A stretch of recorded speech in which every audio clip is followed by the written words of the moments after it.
today I'm just going to show you what's going on around the workshop because it's completely torn apart. I really don't feel like being out here today because it's supposed to be like 100 degrees at 80% humidity. Give me 40 degrees over 95 degrees any day of the week.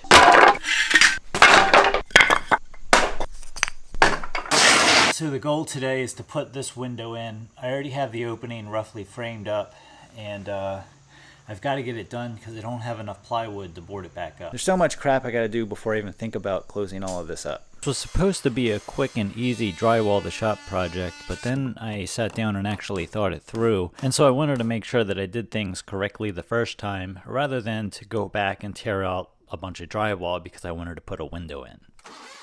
And like most construction jobs, setting things up in the morning takes up about 90% of the actual work time during the day.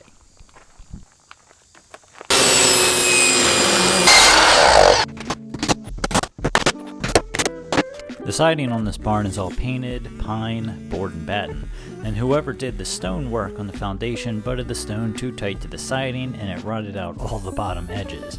Not sure what I'm going to do to remedy the situation, since with the price of wood now, it will literally cost $5,000 to buy all of the wood, which is outrageous. Alright, so you can see here where it's all rotted out here. I was hoping this would happen. Looks like the window lands right here, and this one is good. I don't have to replace this one, it's not rotted. Same on the other side.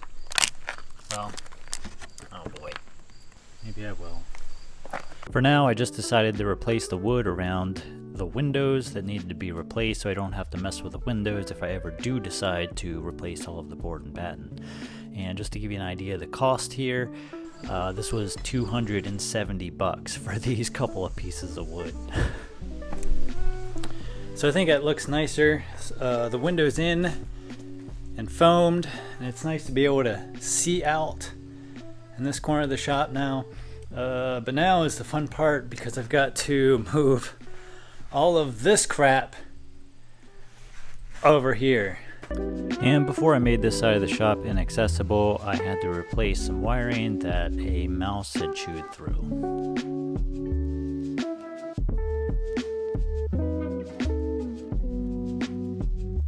That's fixed.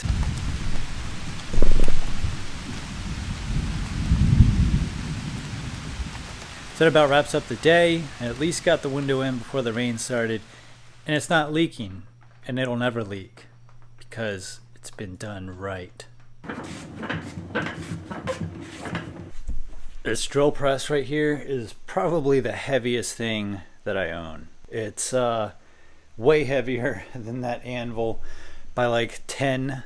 I mean, this thing is an absolute beast. I'd like to get a permanent home for it once the shop's done. This rickety cart I have it on is basically no good, and it takes up way too much room for what it is. My windows are going somewhere in here. I haven't measured it out officially yet, but oh boy. This is the heater that everybody says is gonna kill me. And I imagine if those heaters were killing people, then they probably wouldn't sell them. When's the last time you heard about someone dying from a garage propane heater?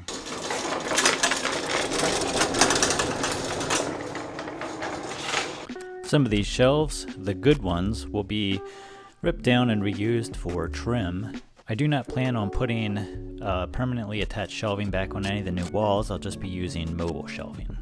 This is my ferric chloride acid. You don't want to know what would happen if you got this on your skin. Actually, nothing would happen. You just wipe it off. Like I said, you don't want to know. So I'm clearing off this back wall for 2 more windows. They're going side by side. And if you're asking why I'm putting so many windows in, it's simply because it makes the space so much nicer to be in. Before the windows went in, it was like being in an insulation dungeon in here. There's just no way to see out, no way to see the world. See that? That is where a mouse chewed through the wire.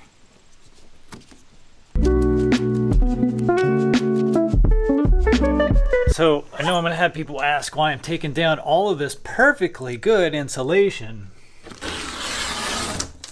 because it's not perfectly good. This is, that's a significant gap. That.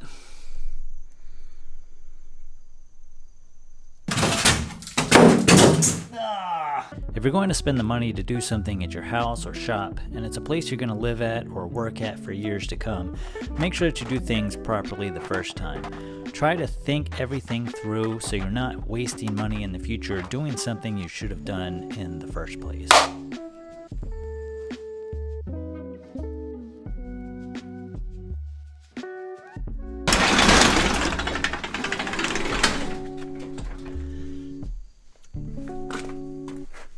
That's a brand new tire, too.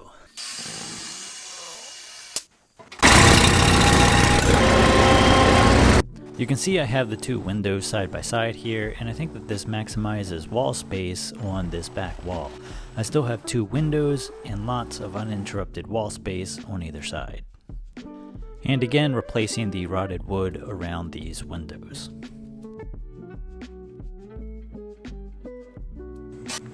I'm constantly hearing on Instagram and YouTube at how great routers are at cutting out windows.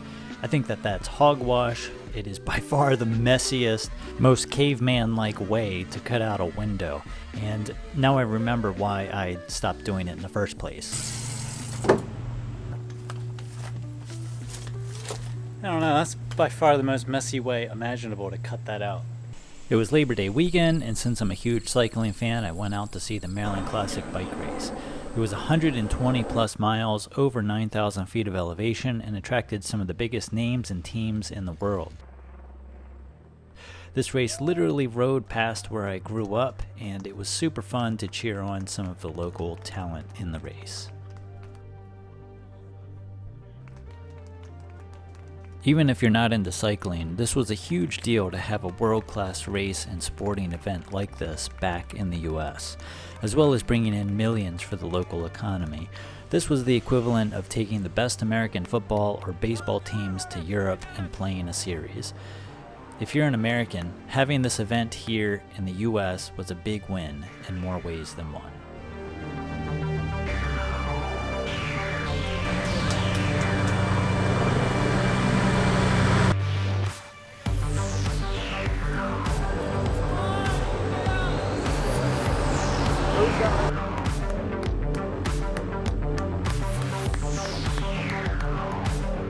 So who knows what's going to be in the next video as I continue the workshop remodel. Just trying to keep the videos going here without a big gap in content like we've had in some previous years. But anyway, thank you for watching. We'll see you next time.